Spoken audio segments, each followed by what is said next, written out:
প্রতি বছর একই কথা বলি, নিজস্ব কাজের জন্য আই মিন সবাই যার যার কাজে এত ব্যস্ত থাকি আমরা, এরকম করে হয় না। বাট আমরা সবাই, আমি শিওর প্লেয়াররা বসে থাকে বছরে 2টা দিনের জন্য, যেখানে আমরা অনেকের সাথে হয়তো সারা বছর একবারে দেখা হয় না।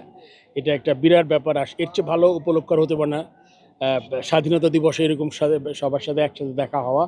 এবং এটা একটা ফ্যামিলির মতো। আজকে আমি যদিও ফ্যামিলির সদস্য কম দেখতে পাচ্ছি, বাট আগের ব্যাচগুলোতে ওয়াইফ বাচ্চা সবাই আসতো।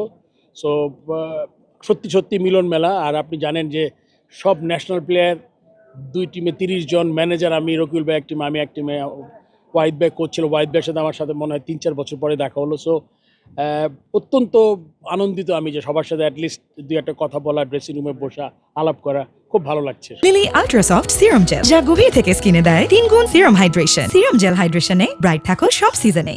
আমাকে বলেছিল খেলার জন্য, আমার মনে হয় আজকে আমাকে মিস করেছে ব্যাটসম্যান হিসাবে।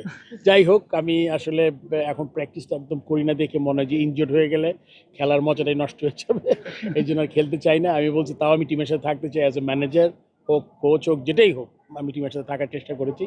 দেরি হয়েছে আজকে আসতে, বাট তারপরে বলবো যে অত্যন্ত ভালো লাগছে। রফিক যখন থেকে ন্যাশনাল টিম থেকে, ওর খুব বেশি পরিবর্তন হয়নি আমার মনে হয়। বয়সটা বেড়েছে, আর আপনার ফিটনেসও দেখবেন আমাদের সবার থেকে ফিটও। আর বোলিং তো we has a golden arm. আমরা বলি যখনই আসে উইকেট পায়, একটা জায়গায় বল করে, ভেরি ইকোনমিক্যাল। মানে রফিকের মতো আই এম শিওর এখনও সেই ফ্র্যাঞ্চাইজি যে মাস্টার্স লিগগুলোতে হয়, রফিক সবচেয়ে ইম্পর্টেন্ট প্লেয়ার এখনও হতে পারে সে, আমার মনে হয়।